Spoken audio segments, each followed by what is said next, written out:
Hello everyone, this is going to be the Draftkings NFL Week 4 main slate breakdown.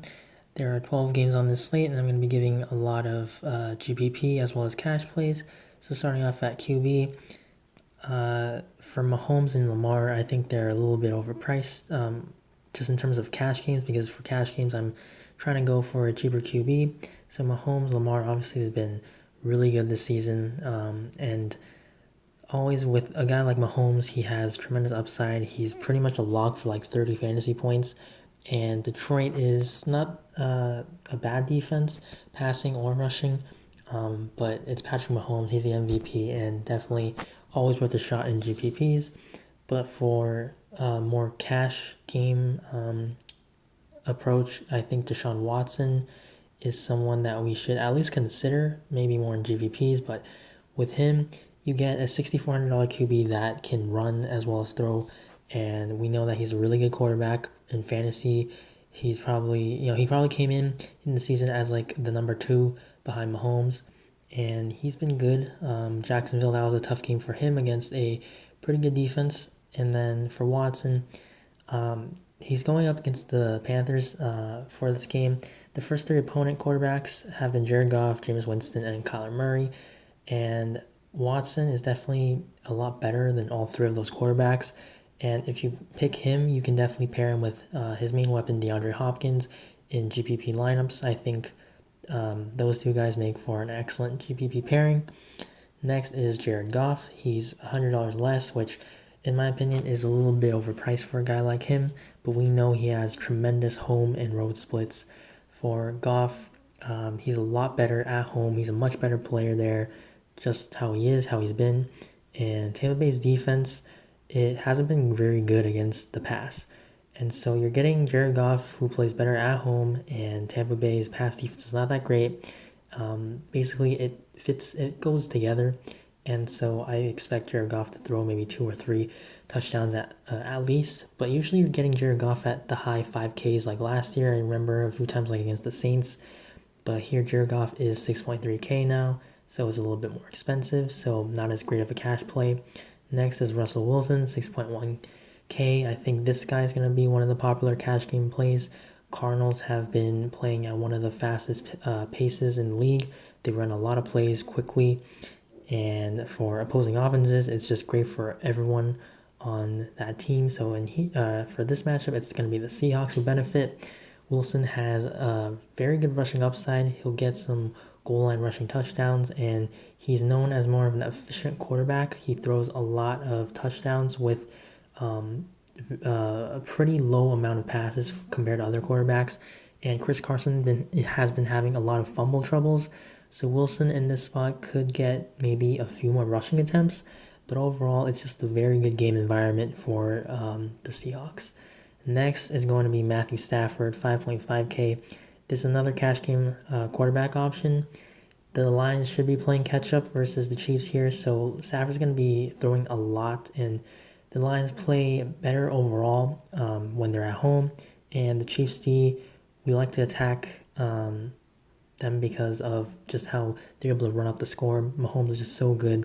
Usually the opponent's going to be down. And the Lions, they have a very good offense. They have Golladay, Marvin Jones, TJ Hawkinson, Kerryon Johnson. And it's going to be a very high scoring affair, in my opinion. So Stafford, he's $600 cheaper compared to Russell Wilson. So I like him for 5.5K if you can't quite get to Wilson. Next, Daniel Jones. He did very good in his first career start, and he's still very cheap. And this is a matchup that is a pretty good one for him. He's going to be playing at home this time against the Redskins. The Redskins were on Monday Night Football, and they did not look great. And the Redskins played Monday, so they're going to have a short week to game plan for the Giants. Last game, Saquon Barkley got hurt, and obviously the I think it was the Bucks, I believe. Yeah, it was the Buccaneers who Daniel Jones was against, and he definitely had to be a lot better just because they didn't have Saquon anymore, and the game plan obviously had to change for the defensive side of the ball too. for the Buccaneers. And here, I think without Saquon though, you have to remember that the Redskins can definitely game plan more for Daniel Jones because they don't have Saquon, so they can dare Daniel Jones to throw more with Wayne Gallman as the running back, who obviously is nowhere near Saquon. And Jones, he actually had some troubles last week. He had 2 fumbles, so he could maybe get some more turnovers or something. Maybe those turn into fumble recoveries by the Redskins. And he's probably going to be a little bit popular because of just how he is on the Giants. It's like a one of the popular teams, so I think he still definitely deserves consideration. But remember that his ownership could be elevated due to the price, and there's the hype because he's the Giants' new quarterback, and just how the Redskins were featured on Monday Night Football, and they did not do great. Next is going to be Case Keenum. This is going to be a guy that I will play in some GBPs, not a lot. Do monitor the quarterback situation if they go with Dwayne Haskins, if they make that change this week. I don't think they are going to. Keenum did not look great at all on Monday night against the Giants or against the Bears. The Bears are one of the best defenses. Now he gets to face the Giants. It's like going from first to worst, pretty much. And he looked bad, but if you look at his game log, he still got 19.6 Draftkings points, and he had 3 interceptions and 2 fumbles. So 5 turnovers, and he still was able to put up almost 20 DK points. Now he gets a way better matchup. This could be a shootout because both defenses are not that great. So I think Keenum's going to be a lower-owned type of cheap quarterback play, and same goes for Haskins if he gets a start instead. Now going on to running back, Christian McCaffrey's the top guy here. I think you just try to get him. He's a real stud running back with Saquon out. Dalvin Cook's in a tough spot. So McCaffrey here, he's going to be the workhorse. He's pretty much on the field the entire game. The Texans, they were pretty good against opposing running backs last year, but they've actually given up the 4th most running back receptions this season so far, and there's not a lot of sets to pay for again, so it makes sense to just go and try to get CMC here. And then Austin Eckler, he could be one of the highest owned players on this slate because he gets to go up against the Dolphins. Melvin Gordon, he's back with the team, but he's not playing. So Eckler versus the Dolphins, still going to be the main guy here. He is priced up now because he is 8K, but with Melvin Gordon pretty much lurking, he's going to get a starting role back soon. Eckler might want to just kind of do a little bit more so he doesn't lose that many touches. Coach has to keep him in. Kind of just try to show the coaches more, even though he's been really good filling in for MG3. But this is the Dolphins, so Justin Jackson could get more rushes with Eckler not having to do as much. So Justin Jackson, I'm going to talk about him later, but also makes for a good play, more GPP though. And then Mark Ingram, 6,600. This guy gets to go against the Browns. They're not bad defensively, but Ingram, we can expect him to get like 15 touches. He's going to be playing at home, probably with a lead too, so he could get a few more touches thrown out of the clock. But I don't think you're going to expect 3 touchdowns and 4 receptions this week because they're not going to be playing down as much. So the receptions probably don't really go to him. And also, Mark Andrews was hurt last week. He still status is up in the air this week, but we don't know. So Mark Ingram might be a little bit overpriced. I think he's priced okay, but just be aware that he doesn't have the same kind of 3 touchdown, 4 catch upside. Next is Marlon Mack, 6.1K. This is another running back that's going to be ahead probably at home. I'm going to take Mack over Ingram if I do go with one of them. And it's the same thing with Ingram pretty much. Doesn't get a whole lot of involvement in the pass game, but he's $500 cheaper than Ingram. And his calf injury last week, it didn't seem to really slow him down. The game was a close one, so he didn't have to run as much. And again, he doesn't really get a lot of catches. But definitely, the Colts have a good offensive line. Marlon Mack is the main guy pretty much. And he definitely can get you 20 plus carries if they're ahead in the game. Next is Chris Carson, 5,700. We know that he's having a lot of fumble issues, and there's a lot of risk. Probably the most risky player on the slate because he could get benched, he could lose touches or a starting job even. if he fumbles even like one more time. So if it's the first quarter, he gets a touch, he fumbles, it might be over. They're probably gonna go with like CJ Procise or something if Rashad Penny can't go. So Chris Carson, it's very troubling, but know that people are gonna think about that, and this could lower his ownership a lot. And this is a terrific matchup again, pace up spot. So I really like Chris Carson, 5,700 for a GPP play only though. Next is James White, 4,900 here. He was out last week, but now going up against the Bills. The Bills just have a very good secondary, and Julian Edelman hurt his ribs last week, but he's been practicing, so he's probably going to play. But pass catching running backs actually do well versus the Bills because the Bills secondary is just really good, so they force receptions from easy checkdowns with wide receivers being covered so well.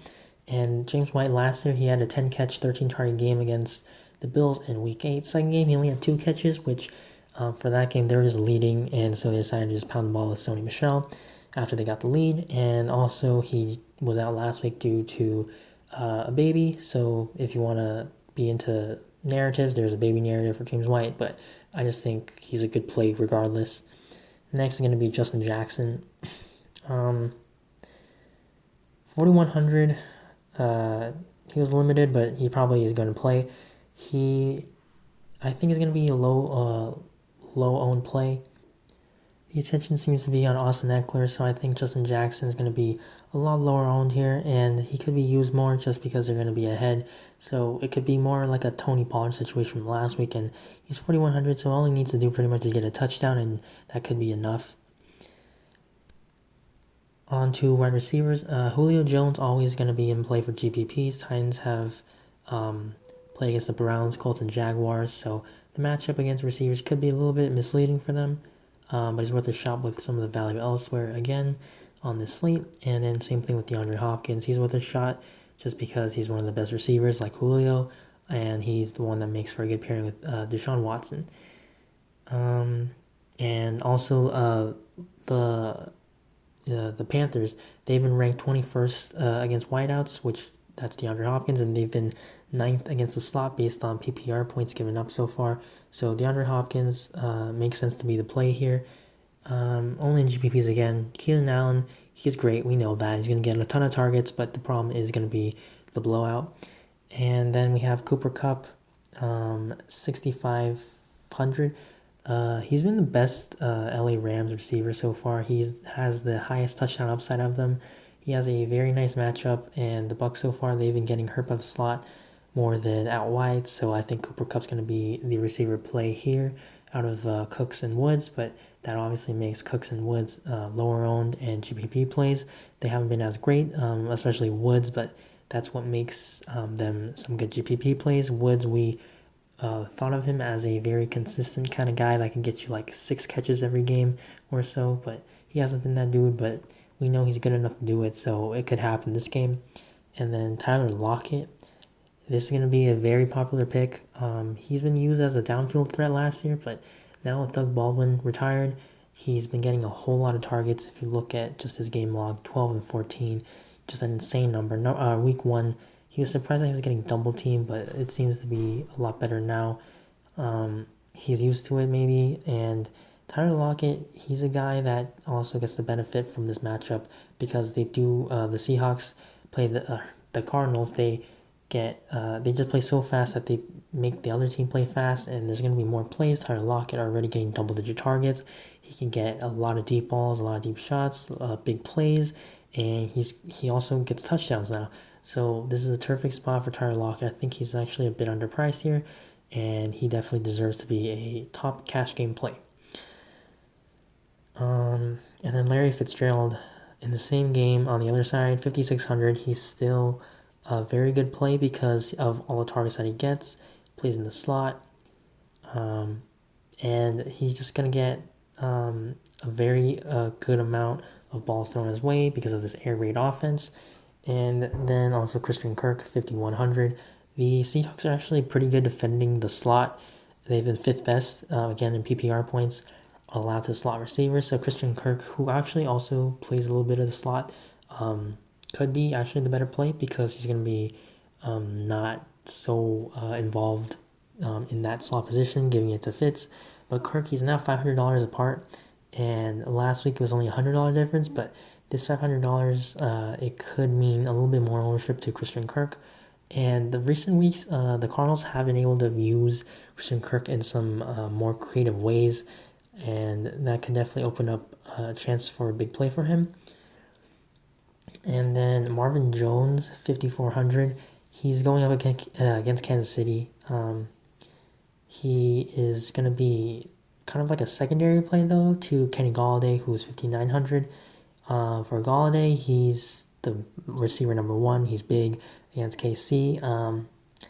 Again, same thing with Stafford, just going to be playing down. So he's probably going to get a bump in targets. Same thing with Marvin Jones. And Jones, he's only $500 cheaper, and he's a receiver too. But this is going to be the guy they can pivot from. Golladay is going to be a lot more owned. And if you don't have the $500 to go up, maybe just take Marvin instead. He's definitely the clear receiver number two, but he also has a good enough upside to pay that off because he also gets some red zone looks. And then next is going to be Will Fuller, 4,500.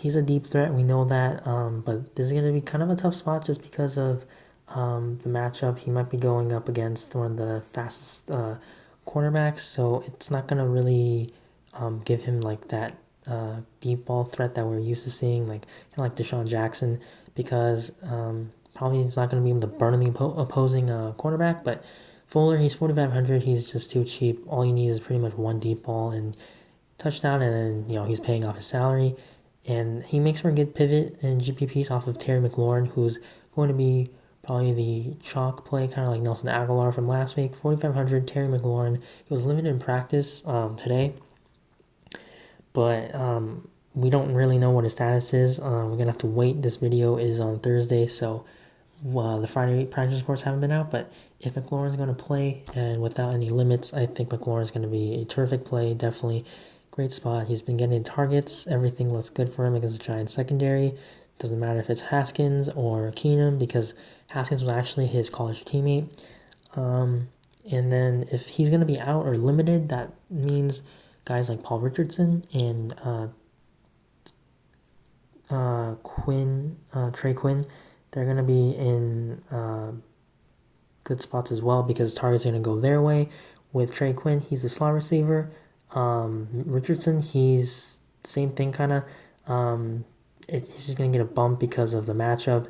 And the Giants have been 14th against slots, or versus the slot receiver, and actually last against wideouts. But remember, Mike Evans had a big game, so that could mean just it could be just a little bit elevated due to that.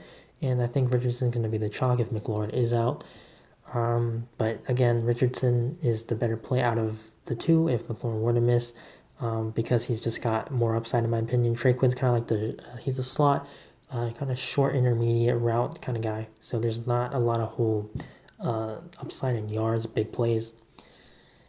Moving on to tight end, Evan Engram still going to be a terrific play just because of the targets he gets. 14.88, terrific.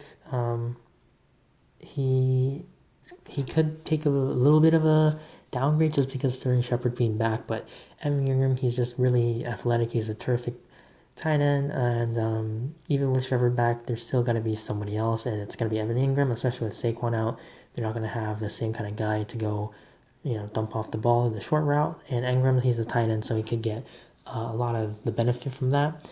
Darren Waller, 5,200, price is going up on him, but he definitely deserves it. He's looking like the real deal here, 8, 7, 14 targets. Indianapolis, they play a lot of zone defense, and a tight end like this, it definitely can just get into the middle of the zone, get into open spaces, and get a lot of catches this way. And also, they're probably going to be playing down on the road against the Colts, so that should favor him as well. Mark Andrews, he's 5K. He's going to be lower owned because he didn't do that well last game. He's still questionable. If he is fully healthy, then I think he's definitely a good GPP play. And now Will Dissly, he's going to be the chalk tight end. Arizona has been a funnel defense against the tight ends. Gives up the most points, just a lot of catches, everything to the tight end position. Pace up spot for the Seahawks. And Nick Vanner was also traded to the Steelers, so that's even more room opened up for Will Disley to just take absolute control of the tight end position. And same reasons as Lockett, just the pace, the matchup, everything about it makes for a good pairing with Russell Wilson, or we can even go Wilson, Lockett, Disley. On to defense. Chargers always just defense against the Dolphins, and they're actually 3,800. They're not 4K or above, so they make a ton of sense. Definitely, if you have the money, go for it. Patriots, good defense as well. Buffalo, they've actually been one of the defenses or the offenses that have allowed a lot of points to defenses. I think they gave up the most last year, and Allen's just very turnover prone. So as good as he has been this year, fantasy-wise, he can definitely throw a lot of picks. And then the Rams, they're a little bit cheaper. Jameis Winston is very turnover prone, throws a lot of interceptions. Rams are going to be playing at home, probably forcing Winston to throw a lot. They can definitely get very good pressure on him, so Rams make sense. The Baltimore Ravens, 3,200. The Browns have not really looked good. They make you throw the ball a lot. Nick Chubb probably isn't going to be able to get going this game, except for maybe like a goal line 1 yard touchdown. But other than that, if they're not on the goal line, they're going to be making Baker throw a whole lot. And they're 3,200, very affordable. They're going to be playing at home, probably with a lead, and they're very good. Just an overall very good defense. And then the Houston Texans, 3,100. Kyle Allen looked great last week. I played him. But now it's a tougher matchup because it's not the Cardinals anymore.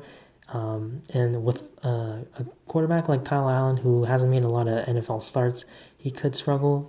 It's definitely going to happen to any quarterback. But this is a tougher spot for him. And the Texans are a defense that can generate sacks, so they make sense for one of the cheaper defensive plays. And then the Colts, they are again playing at home. Same thing with the Texans, but they're going against Derek Carr, not the same type of quarterback. But the 3,100 Raiders aren't that great of an offense, so it makes sense as a cheap play. And then the cheapest I'm going to go is the Broncos, 2.9K, but they have not been good at all. They've been really bad because they haven't gotten any sacks. They have no turnovers created so far. Everything's just zero. And they've played the Raiders. They're not that great. The Bears, they don't have a good offense. And the Packers, which that's the good offense.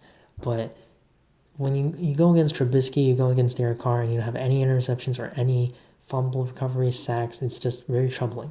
But guys like Von Miller, Bradley Chubb, Chris Harris, Derek Wolfe, they have very good defenders. And to me, I think it's just a matter of time before they do get sacks and turnovers. The Broncos, or in Denver, it's been a tough place to play for some teams because it's just of the elevation. So this could be tough for the Jaguars because their offense isn't that great. Definitely, Minshew has been a very serviceable quarterback, but it's the Broncos. They make for at least a shot because of their price, pretty much.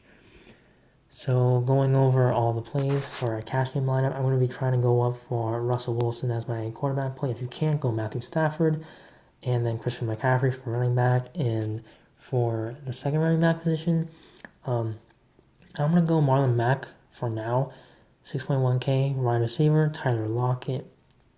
And then next going to be Kenny Golladay, 5.9. And then Terry McLaurin, 4.5 as the money saver. Tight end, Will Disley, going to be very chalky. And then flex is going to be James White. I like just the spot for him. Probably not going to be very popular. And then I have enough for the Chargers defense, so I'll take them. This is just kind of like an early look. It's Thursday, so things are definitely going to change later on. McLaurin could definitely not play. Will Disley seems like the chalk right now. Going to see how ownership turns out on him, but remember, he's just the spot. He seems too cheap, and also just it makes for a good stack with Russell Wilson, Lockett, just a nice kind of like trio there. But obviously know that there's risk with everyone, obviously, and Will Disley, he's not a guy that can get you a whole lot of targets, but he doesn't really need to. He's a lot cheaper than the guys that get all the targets like Waller and Ingram. So for our first look, this is going to be it. So I'll make sure to keep you guys updated on my Twitter at BobFools. If you like this video, please leave it a like. Please subscribe to the channel, and you can follow me on Twitter at BobFools. Link will be in the description below. Thank you guys for watching, and good luck on this slate. Bye.